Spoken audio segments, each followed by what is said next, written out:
Shalom, everybody. You didn't think you'd see me again, huh? But there's a special Rabbi Ian 3 for Pesach, brought to you, as always, by MEOR DC.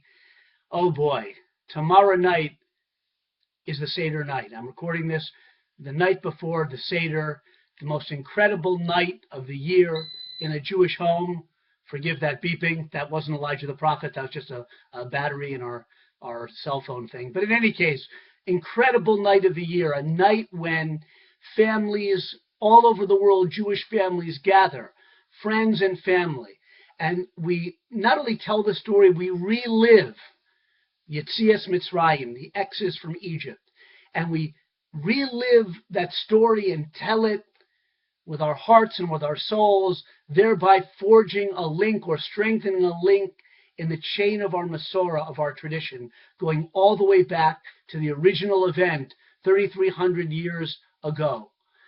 It's a long time ago, but really it's not that long. You know, I tell my students, of course, a lot of human history has gone by since 1313 BCE, although the Egyptian Empire, the Egyptian civilization was around a long time before that.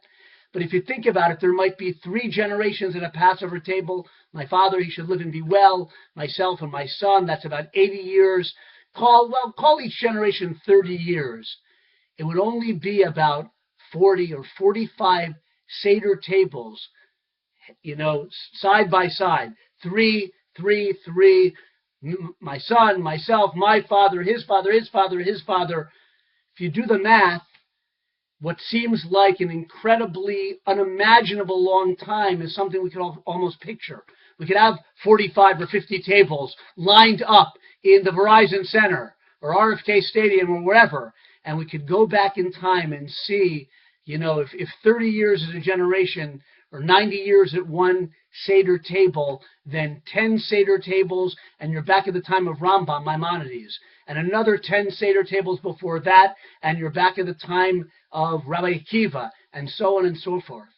An unbroken chain of our people telling the story, reliving the story of the most miraculous event in human history, Yetzias Mitzrayim, the exodus from Egypt. And on the night of the Seder, we do more commandments than any other night of the year. I've mentioned that before. Our night of freedom, it's more regulated than any other night of the year. Lean this way, drink this, eat that. It makes sense because God gave us our freedom so that we could serve Him. He took us out to bring us to Mount Sinai to serve Him lovingly and passionately. And we do that through the mitzvot, through the observances that elevate us and refine us and elevate the world. And we do more mitzvot Seder night than any other night. Have a wonderful night of liberation for your soul. Chag Sameach. Have a beautiful, meaningful Pesach.